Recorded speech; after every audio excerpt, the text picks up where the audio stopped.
Bonjour et bienvenue à toi, je suis super content de te retrouver pour ce nouvel épisode de notre podcast Réfléchissez et devenez mince. Le podcast réservé aux femmes qui souhaitent perdre du poids sainement et durablement en utilisant leur tête. Alors je me présente, ou du moins je nous présente, si tu ne nous connais pas encore, je m'appelle Pierre-Yves Amann et ma femme Céline et moi, nous sommes experts en transformation physique, mentale et émotionnelle. Et nous aidons chaque année des centaines de femmes, que dis-je, des milliers de femmes dans toute la francophonie à perdre du poids sainement et durablement et à retrouver un équilibre dans leur vie sur le plan alimentaire, physique et émotionnel. Via le contenu qu'on donne sur les réseaux sociaux, mais aussi au sein de nos accompagnements. Alors, si tu aimes ce podcast, n'hésite pas à mettre une étoile, un j'aime ou un like en fonction de la plateforme sur laquelle tu l'écoutes. Vraiment, je te remercie par avance. Alors, aujourd'hui, j'ai envie de t'expliquer, de te partager une notion au sein de ce podcast que je rencontre beaucoup dans nos accompagnements. T'expliquer en fait pourquoi ta vie, la vie que tu mènes actuellement, elle te fait grossir.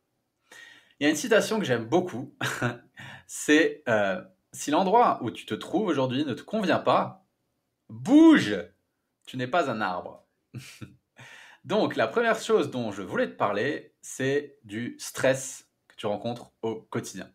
En fait, le stress chronique, l'anxiété ou les émotions négatives, elles peuvent te conduire à prendre du poids pour deux raisons. La première, c'est parce que tu manges trop pour compenser le stress. La deuxième, c'est parce que ton corps il se met dans un état particulier qui l'amène à stocker les calories pour faire face à des dangers qui soient réels ou imaginaires. On va s'intéresser dans un premier temps à la première, quand l'alimentation sert à compenser le stress. Donc je vais t'expliquer un petit peu tout ça. Lorsque tu es confronté à des émotions qui sont désagréables ou difficiles à gérer, tu peux avoir tendance en fait à chercher à compenser avec la nourriture. En mangeant par exemple pour te remplir dans le but de ne plus penser ou en utilisant un aliment de réconfort qui peut par exemple être lié à ton enfance ou à une période de ta vie plus heureuse que celle que tu vis à l'heure actuelle. Par exemple, j'avais accompagné avec Céline, avec toute mon équipe, on avait accompagné Elisabeth il y a quelques mois et elle adorait manger des knackis avec de la purée quand elle se sentait pas bien, quand elle se sentait stressée, parce que c'était en fait le plat que lui préparait sa défunte grand-mère. Et si tu veux, en réalité, le fait de manger des aliments que tu aimes particulièrement ou des aliments qui sont sucrés, ça te permet de pallier temporairement aux émotions désagréables et ça produit une sensation de bien-être dans ton organisme via une élévation de la sérotonine dans ton cerveau. En fait, en agissant comme ça, c'est un peu comme si tu appuyais mentalement sur le bouton off à l'intérieur de ton corps, de ton organisme, afin de te déconnecter complètement de la réalité que tu vis. Et à ce moment, l'alimentation, elle devient au même titre qu'une cigarette, qu'un verre d'alcool, que de la drogue ou que des jeux. Elle devient un sas de décompression qui va te permettre de fuir ta réalité. Et dans ces moments-là, c'est pas une faim qui te guide, c'est pas une faim physiologique ou le fait de manger, voilà, c'est émotionnel. C'est plus physiologique, c'est émotionnel. À ce moment-là, les aliments, ils ont plus le rôle de nourriture, mais en fait d'anti-stress lorsque tu es dans ces schémas-là. Le problème, c'est qu'à long terme, si tu manges sans que ton corps il en ait vraiment besoin, les kilos ils vont commencer à s'installer insidieusement. Voilà pour le premier point. Donc le deuxième point, comme je te le disais, c'est quand le corps il se met dans un état particulier qui l'amène à stocker les calories pour faire face à des dangers qui sont réels ou imaginaires. Alors, afin de mieux comprendre tout ça, afin de mieux comprendre les mécanismes physiologiques de la réponse au stress, c'est vraiment important de se rappeler qu'il y a encore quelques siècles, on était confronté à un environnement qui était vraiment hostile, quoi. Du coup, si un être humain il rencontrait une situation dangereuse, comme par exemple, je sais pas moi, tomber nez à nez avec un ours, un loup, un tigre, il avait deux réflexes.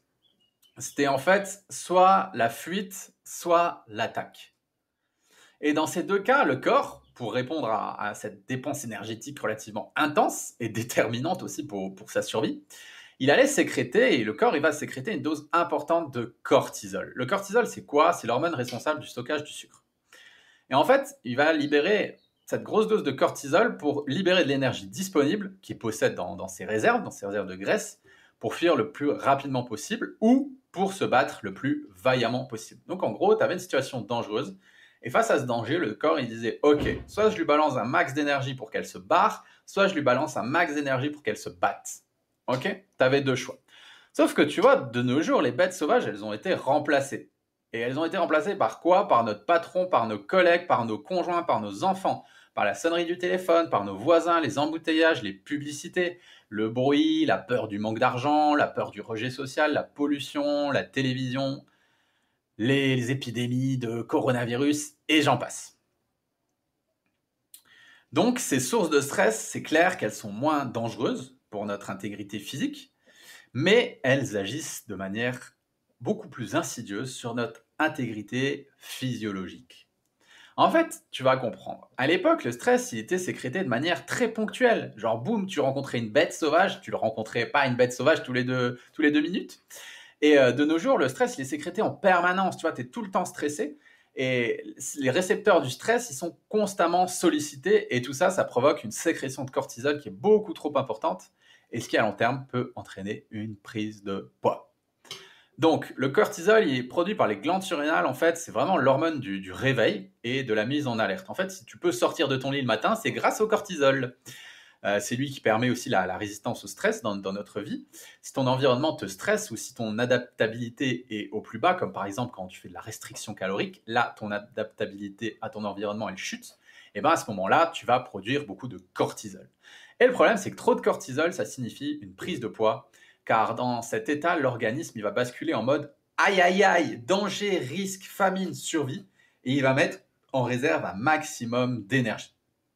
C'est aussi pour cette raison que tu vois, les régimes restrictifs, ils ne marchent pas, parce qu'ils entraînent un stress pour le corps. Et si l'origine de ton surpoids, c'est déjà lié au stress et à ta façon de le gérer, bah, faire un régime, ça va engendrer encore plus de stress. Faire un régime, ça pourrait renforcer le problème, du coup, au lieu de le résoudre.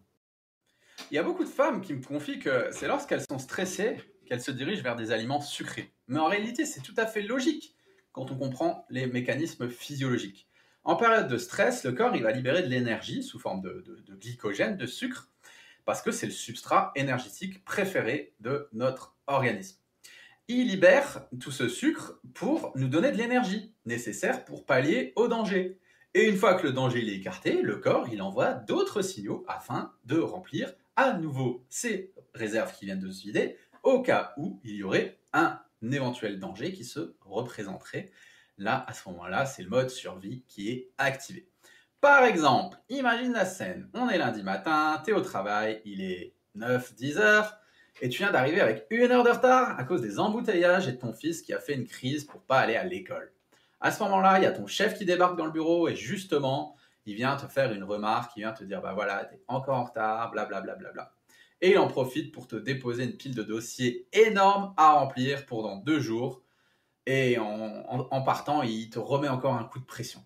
À ce moment-là, ton stress, il est au plus haut. Et c'est fort probable que tu aies des soudaines envies de sucre au cours d'une journée pareille. Et c'est tout à fait normal. Et encore plus si tu es au régime.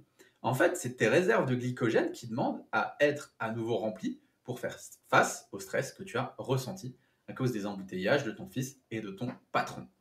Le seul problème, tu vois, c'est qu'avec ce stress qui est moderne, bah en fait, il n'y a pas de fuite, il n'y a pas d'attaque. Tu as du stress, mais tu restes au volant de ta bagnole. Tu as du stress, mais tu restes les fesses sur ta chaise dans ton bureau. Donc, tu restes avec toute cette énergie disponible qui circule en toi, mais qui n'est pas dépensée et qui va aller se stocker directement dans tes propres réserves de graisse. Et le pire dans tout ça, c'est que le cerveau, il ne fait pas la différence entre un danger qui est réel ou qui est imaginaire. C'est-à-dire que si tu te fais des films dans ta tête de stress permanent, que tu t'imagines des choses, bah tu vas te générer encore plus de stress. La preuve, tu vois, lorsque tu vas au cinéma, que tu vas voir un film d'horreur, il n'y a rien qui est réel. Et pourtant, tu es stressé. alors que tu sais très bien que rien n'est réel. Un autre exemple, est-ce que tu as déjà eu un orgasme pendant ton sommeil? Je suis sûr que oui. Alors que pourtant, il n'y a rien qui était réel. Et ben tout ça, c'est normal en fait. C'est normal parce que notre cerveau, il fait pas la différence entre le réel et l'imaginaire. Donc quand tu imagines des situations catastrophiques dans ta tête, ton cerveau fonctionne de la même manière et sécrète du cortisol comme si le danger, il était là. La bonne nouvelle, c'est qu'il existe des moyens de comprendre ses émotions, de gérer son stress pour réguler la prise de nourriture et de poids. Et pour moi, les trois meilleurs moyens que je connaisse, c'est un, monter en intelligence émotionnelle, 2, arrêter de faire des régimes et nourrir suffisamment son corps afin qu'il puisse justement résister au stress, à ce stress de notre monde moderne, et 3, apprendre à prendre les bonnes décisions dans sa vie. Prendre les bonnes décisions pour sortir du schéma de stress, de compulsion et de prise de poids. On va en parler maintenant. Donc comme je le dis souvent à mes élèves, le problème n'est pas le problème. Je vais prendre l'exemple de Céline. Pendant des années, elle a été dans cette situation et elle était persuadée que son problème, c'était son rapport avec la nourriture. Et les femmes qu'on accompagne aujourd'hui, elles sont aussi persuadées que c'est la nourriture leur problème et qu'elles doivent absolument trouver un moyen de stopper ces compulsions qui les font grossir à vue d'œil. Et d'ailleurs, elles ont absolument tout essayé pour sortir de ces schémas compulsifs sans succès. Et moi, j'ai envie de dire que c'est tout à fait normal parce qu'en fait, elles ne se sont pas focalisées sur le bon problème. Elles se sont intéressées uniquement à la nourriture, mais pas à leur environnement. Donc moi, ce que je te propose, c'est qu'on prenne un peu de hauteur sur la situation. En réalité, la nourriture, c'est que l'arbre qui cache la forêt. Le vrai problème, c'est cet environnement dans lequel tu vis qui ne te convient pas. La preuve, il te stresse.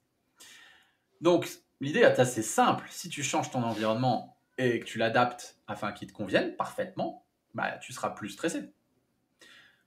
Donc, tu te tourneras plus vers la nourriture pour compenser du stress, vu qu'il n'y aura plus de stress. Ok, tu comprends l'idée? Je vais te partager une citation qui devrait encore plus te parler. Quand une fleur ne fleurit pas, on change l'environnement dans lequel elle pousse, pas la fleur. Il y a une anecdote que j'ai rencontrée durant une séance de coaching c'était avec Maria. Et en fait, elle se servait de la nourriture comme d'un anti-stress depuis des années, mais elle ne comprenait pas pourquoi. Alors, en coaching de groupe, je lui ai dit, ok Maria, mets-moi dans tes baskets, mets-moi dans tes chaussures pendant une journée et raconte-moi tout ce que tu fais, ce que tu ressens, comment ça se passe dans ta vie. Allez, fais-nous un petit storytelling de ta vie, vas-y Maria. Donc, pour te résumer, ce qu'elle m'a confié, Maria, elle vivait dans un petit appartement à Paris dans lequel elle ne se sentait pas bien du tout. Elle faisait un travail qu'elle détestait avec un chef de service qui était vraiment relou, quoi. Il était despotique. Et elle avait enchaîné les relations toxiques avec les hommes. Et là, actuellement, elle vivait avec un homme qui ne la comprenait pas du tout. Il partageait pas du tout les mêmes valeurs, les mêmes centres d'intérêt. Lui, il regardait la télé du matin au soir, il buvait des bières. Et elle essayait tant bien que mal, elle, de son côté, d'élever ses deux filles. Elle était en conflit avec sa propre mère, qui avait une forte emprise sur elle. Et elle n'avait jamais appris à gérer ses émotions, ni entrer en communication avec elle. D'ailleurs, je me rappelle, elle savait pas à l'époque, elle savait pas vraiment ce que c'était une émotion ni à quoi ça servait. Voilà. Et moi, de mon point de vue, dans ce genre de situation, le fait de se tourner vers une alimentation compulsive, pour moi, c'est tout à fait normal. Moi-même, si on me téléportait dans la vie de Maria, bah, je ferais exactement la même chose. Et j'ai pas honte de le dire parce que c'est ce que j'ai fait pendant des années. Je me servais de l'alcool, je me servais des jeux vidéo. Céline se servait elle aussi de la nourriture comme Maria pour compenser sa vie qui ne lui convenait pas. Voilà, on en discute souvent, Céline et moi, et aujourd'hui, c'est en partie parce qu'elle a changé son environnement, donc la source de son stress, que sa relation avec la nourriture est beaucoup plus sereine. Donc ce que je veux dire par là, c'est que tu peux essayer toutes les méthodes possibles et imaginables sur le plan alimentaire. Si c'est ton environnement qui est la source de ton stress, ben, rien ne changera tant que tu ne décideras pas clairement de prendre des décisions et de changer des choses dans ta vie. Tout est normal. Alors attention, hein, l'intérieur et l'extérieur, ils sont toujours étroitement liés. Et si tu décides de faire du ménage dans ton environnement extérieur, il faudra aussi entreprendre du ménage dans ton environnement intérieur. Ça veut dire quoi? Ça veut dire changer ton état d'esprit et comprendre le fonctionnement de tes schémas émotionnels Par exemple, si tu es toujours stressé, alors qu'à présent dans ta vie, tu as un environnement au top, calme, qui te convient parfaitement, en fait là, c'est que la source de ton stress, elle est interne. Et du coup, tu devras agir dessus en libérant tes émotions du passé, en apprenant à exprimer celles que tu vis dans le moment présent, et puis à changer ton état d'esprit, tes croyances limitantes, tout en apprenant à mieux te connaître et à t'autoriser à être pleinement toi-même. Voilà, bref, faire un travail de développement personnel. Maintenant, je vais te parler vu qu'on va ratisser dans ce podcast plusieurs domaines de ta vie, moi je vais te parler de ta légende personnelle. Je t'encourage à lire le livre de Paulo Coelho, L'Alchimiste, duquel j'ai extrait cette citation. Accomplir leur légende personnelle est la seule et unique obligation des êtres humains. Ok, donc on peut l'appeler de différentes manières, tu vois, sa voix, sa légende personnelle, sa mission de vie, sa mission d'âme, sa place sur Terre, son but dans la vie. Et je suis sûr que tu t'es souvent posé la question, et ça dès ton plus jeune âge, pourquoi je suis ici? Pourquoi je suis sur cette terre? Et c'est tout à fait normal, parce qu'en fait, l'être humain, il a besoin de donner du sens à sa vie afin d'être épanoui et d'aller de l'avant. Alors, selon certaines approches spirituelles basées sur la réincarnation, basées sur les vies passées, c'est ton âme qui, avant de prendre forme dans ton corps physique, a fait de nombreux choix, comme dont ceux qui vont déterminer la vie que tu vis aujourd'hui. Par exemple, l'âme, elle choisirait ses parents, son pays, le temps qu'elle va passer sur Terre, les événements principaux de sa vie et sa mission de vie. Ta mission de vie, en fait, c'est la raison pour laquelle tu es sur Terre, pour laquelle on est sur Terre. C'est la tâche que tu as à accomplir et qui t'a fait quitter le monde d'amour inconditionnel de l'esprit pour descendre dans celui de la matière. Alors, moi perso, je suis très branché spiritualité, mais je pourrais jamais prouver par A plus B la véracité de tout ce que je viens de te dire là, de ces propos. Et à vrai dire, je vais être honnête avec toi, j'en ai pas la moindre envie, hein. Chacun est libre de ses croyances et c'est ok. Par contre, ce que je peux te dire avec certitude, c'est qu'une grande majorité de femmes que j'ai accompagnées, qu'on a accompagnées depuis une dizaine d'années, qui manquaient de sens dans leur vie, qui ne réalisaient pas ce qui leur tenait véritablement à cœur, elles étaient très très malheureuses, elles se sentaient lourdes, elles avaient du mal à avancer et elles ne vivaient pas une vie épanouie. C'était un peu comme si une force les empêchait d'avancer dans cette direction, comme si quelque chose leur mettait du poids sur les épaules, en réalité sur les fesses et autour de la taille, afin de les dissuader d'avancer sur ce chemin qui n'était pas le bon. Alors, je vais te donner quelques signes que j'ai pu identifier chez nos élèves qui se sont éloignés de leur mission de vie. Alors, ce qui revenait souvent, c'est elles ressentaient aucune joie venant de leur cœur à exercer leur activité actuelle. Elles avaient un peu le sentiment d'être en décalage, tu vois, avec les personnes qui les entouraient, que ce soit dans leur métier ou dans leur vie perso. Elles se sentaient beaucoup, elles se questionnaient souvent en fait. Elles se demandaient souvent qu'est-ce que je fais là? Pourquoi je suis sur cette terre? En fait, elles manquaient de sens. Et il n'y avait plus de joie, elles se sentaient plus profondément joyeuses après avoir réalisé des projets pro, des projets perso, même petits hein, dans leur vie.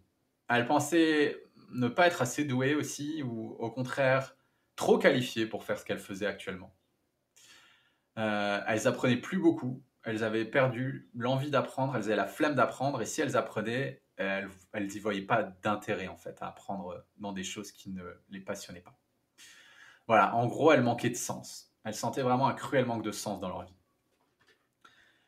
Pourtant, dès qu'on les a aidées à prendre des décisions en accord avec leurs valeurs hautes, qu'on leur a appris à se laisser guider par leur joie intérieure, à écouter leur petite voix, afin de réaliser leurs rêves, petit à petit, les kilos ils se sont envolés et en quelques mois, elles se sont métamorphosées. Et la femme triste et déprimée, elle a fait place à une femme heureuse et épanouie. En vérité, je te le dis, il n'y a pas de meilleure façon de trouver le bonheur qu'en écoutant son cœur et en réalisant sa mission de vie. Tout le monde a une mission de vie. Et pour moi, toute mission de vie est de la plus haute importance, sacrée et essentielle pour ton évolution, mais aussi pour l'évolution de notre monde. Et personne d'autre que toi ne peut réaliser ta mission de vie. Pas une seule autre personne au monde ne peut réaliser exactement ce que toi, tu vas réaliser, ni apporter exactement ce que tu vas apporter à ce monde. Et j'ai envie de te dire, tu as déjà tout en toi, les qualités nécessaires à sa réalisation. Tu es la personne parfaite pour cette mission. Alors, il peut y avoir certaines similarités ou ressemblances dans les missions de vie. Par exemple, il peut y avoir plusieurs coachs. D'ailleurs, c'est pour ça qu'il n'existe pas un seul coach sur Terre, et heureusement. Par contre, il n'y a pas deux coachs identiques avec la même énergie, avec la même façon d'accompagner les gens, de prendre en charge ses élèves, de les écouter, de les rassurer. C'est pour ça que chaque mission de vie est absolument unique. Je vais te raconter une anecdote qui va te faire sourire, mais terminer là-dessus. J'étais en coaching de groupe avec Caroline et j'expliquais avec Céline l'importance de favoriser une alimentation la moins industrielle possible. Et là, il y a Caroline qui a soudainement pris la parole et elle a demandé à Céline, mais Céline, il est où le plaisir dans tout ça? Et Céline, elle lui a répondu, mais c'est exactement ça, Caro. C'est exactement la question à se poser. Alors justement, il est où le plaisir dans ta vie, Caro? C'est ça la vraie question. J'ai remarqué que lorsqu'on est sur le bon chemin, la vie, elle nous le fait savoir. Les choses, elles vont en douceur, avec aisance, tout est fluide, comme si les portes, elles s'ouvraient toutes seules. Par contre, quand on est sur la mauvaise voie, quand on n'applique pas notre mission de vie, quand on n'accomplit pas notre mission de vie, la vie, elle nous le fait bien comprendre et à ce moment-là, tout va de travers. Et l'addiction à la nourriture, elle illustre avec précision si on est sur la bonne voie ou non. Lorsqu'on vit dans la fausseté, celle qui va à l'encontre de la vision profonde qui est en nous, à ce moment-là, on a une furieuse envie de nourriture. Et au lieu de guérir notre vie, on sert de la nourriture comme un pansement pour dissimuler nos véritables problèmes. Comme je le dis souvent, le problème, c'est pas le problème. Le problème, c'est pas la nourriture, mais le plaisir exacerbé qu'on recherche dans la nourriture pour combler le manque de plaisir qu'il y a dans les autres domaines de notre vie. Et c'est pour ça que Céline, elle a répondu ça à Caroline. C'est ça la vraie question, Caroline. Il est où le plaisir dans ta vie? En fait, l'être humain, c'est un être de joie qui a besoin de plaisir dans sa vie. Et ça, tu ne pourras pas le changer sauf si tu es Dieu. Le plaisir, il doit être également réparti dans les différents domaines de nos vies. Sinon, on va compenser ce manque de plaisir dans d'autres domaines de vie, voire dans un seul domaine. Et si tu écoutes ce podcast, il y a de fortes chances que pour toi, le domaine avec lequel tu compenses, ce soit la nourriture. Tout comme c'était le cas pour Caroline, tout comme c'était le cas pour Céline il y a quelques années. Pour Caroline, aucun domaine de sa vie ne lui apportait de la joie. Elle était en froid avec tous ses proches, son travail ne lui convenait pas, elle n'avait aucune passion, elle n'avait pas d'hobby, elle vivait seule depuis son divorce. Donc elle se servait de la nourriture pour avoir du plaisir dans sa vie. Et encore une fois, je le redis, dans ces cas-là, le problème n'est pas la nourriture, le problème c'est que dans les autres domaines de sa vie, on ne trouve pas le plaisir. Et tant qu'on ne trouve pas de plaisir dans d'autres domaines de sa vie, et qu'on ne se bouge pas les fesses pour trouver du plaisir dans les autres domaines de sa vie, on va se tourner vers la nourriture pendant des années. C'est pour ça que nous, dans nos accompagnements, on ne réduit jamais l'apport calorique, au contraire. Parce que ça amène à réduire la seule source de plaisir de la personne. Nous, ce qu'on fait, on va plutôt se focaliser justement sur les autres domaines de vie qui ne sont pas comblés pour amener du plaisir ailleurs. Et ainsi, on va dire, équilibrer les choses à leur juste place, tout en douceur. Voilà, j'en ai terminé pour ce podcast. C'était vraiment avec grand plaisir que je t'ai partagé tout ça aujourd'hui. Alors, si tu aimes notre approche et que tu as envie d'en savoir plus, moi, ce que je te propose, c'est que tu peux participer à notre webinaire dans les prochains jours avec ma chérie. On va donner un webinaire sur justement la perte de poids saine et durable et le lien entre les émotions et l'alimentation. C'est très simple, tu as juste à t'inscrire. Dans la description, normalement, il y a le lien pour s'inscrire au webinaire. Et voilà, ce sera avec joie qu'on va te retrouver avec ma chère et tante. Tu pourras même nous poser tes questions. Et n'hésite pas non plus à aller t'abonner à nos différents réseaux sociaux pour avoir un maximum de contenu. Voilà, moi je te dis à très bientôt et porte-toi bien. Je t'envoie plein d'ondes positives. Ciao, ciao!